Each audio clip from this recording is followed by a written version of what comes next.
Welcome back to Rev Endurance Sports and, I don't know, a ride debrief. So I'm sipping a cold one after what was a really, really hot ride. And Jess and I rolled out at like 10-ish, 10:30. And so the high today was going to be like 95 where we were riding. And if you could take a look at all the salt just all over the hydration pack. Oh yeah, we should brush that off your kit and just put it into the salt shaker and save ourselves, I don't know, a hundredth of a cent. Yeah, so it's just caked everywhere. Yeah, it's all over your back too, I noticed while I was sitting on your wheel. Yeah, it was just so hot.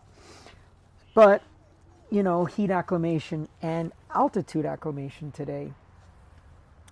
So I shot a cycling tip video as well today on, okay, it's going to be hot, what do you do? And so I'll put that link down below. But basically it was just stash water somewhere along your route. And so we stashed it at the top of this one climb, which is 8,443 elevation. So we got 6250 of elevation gain in feet, of course, in the first like 44 miles. And the route looks like this. Let me see if I can brighten up the screen. Well, I mean, that's the elevation profile. Wait, it's not in focus yet. Yeah, just... There we go. Wait, that... I'm sure it's good. And then, okay. Yeah. Yeah. And it's basically up to the top of Onyx Summit, drop down to a new road that I'd never been on. It's called Glass Road, Seven Oaks, something, something. And it just drops in. It's just...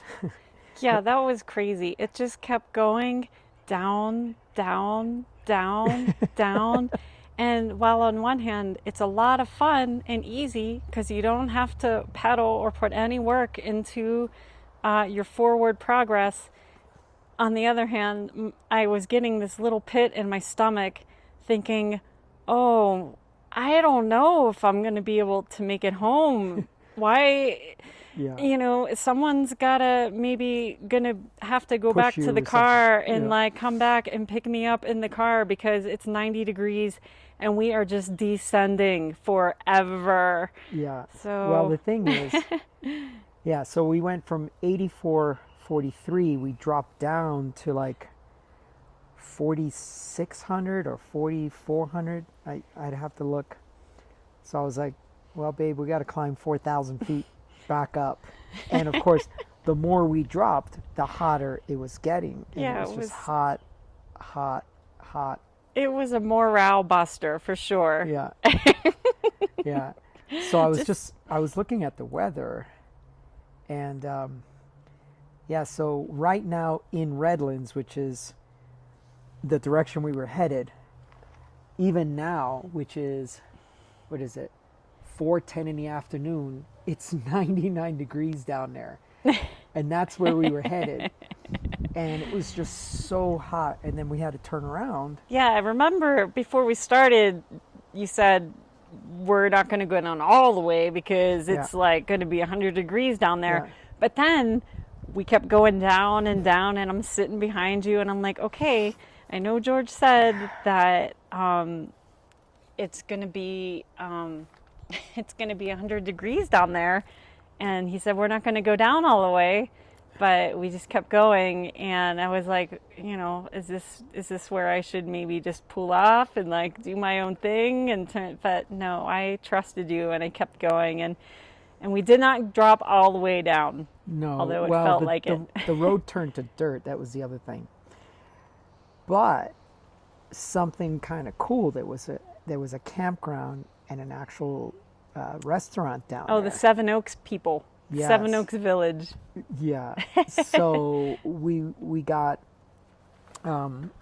we got a couple of soft drinks and a couple of bottles of Gatorade just in case to carry with us. But thank goodness we didn't need them. But my God, was it hot. And the thing is, you get that tailwind, and 90 plus feels like 100 plus with the tailwind too. Yeah, so. I didn't know about that. I always thought a tailwind was what you wanted. It was a gift from Poseidon or whoever is like pushing you, and you are going to go boom and just have a nice easy ride. Yeah, I didn't realize that's okay on the flats. I didn't realize that it will also cook you. Yeah, it does literally cook you like a convection oven, I guess, or whatever they call those. So yeah. Your turn. Yeah. So so that was the ride. But then the other part of this video, the other part of this discussion is when we got back, he said, well, God, that was only 50 miles. And I'm like, yeah, babe, you can't think of it that way. You got to think of it as 4 hours in this heat and 6,200 feet of climbing. All at elevation, because, except for that time we dropped down to that campground, we've been above 6,000, 7,000, 8,000 feet. And just to give you a frame of reference, they made a big deal about Col de la Loze. It was the highest point at the tour this year at 2,300 meters, which is 7,500 feet of elevation. We were at nearly 8,500 feet of elevation. So we were 1,000 feet higher than where the tour was, the highest point of the tour this year. So there has to be some kind of formula then where okay, you take the miles that you went and you multiply it by the temperature, the average temperature that it was, and then multiply that by the elevation that you were at. And then you get your actual miles. Actual. So it wasn't 50 miles, it was like 300. Yeah. Because that's what it felt like. Yeah, so that's kind of like the normalized power thing. So here's your average power, right? Each data point, and then divide or add up all the data points, divide it by the data points. There's your average. But, butterfly. But normalized power takes into account the amount of stress that your body went through to do 200 watts, 100 watts, 250, 100, back and forth. So that normalizes it.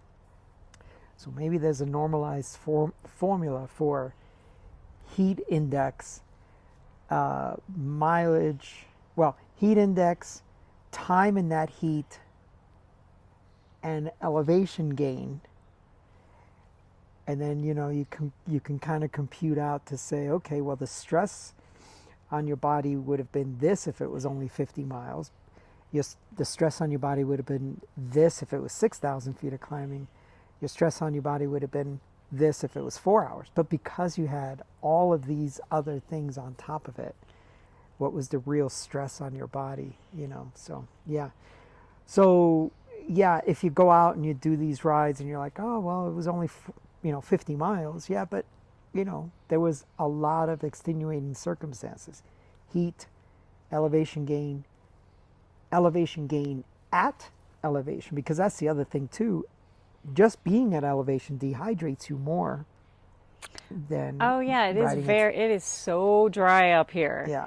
I was all like, I need my chapstick. I need my need your lip balm, need your chapstick. I need my chapstick. Yeah. And probably about 3/4 of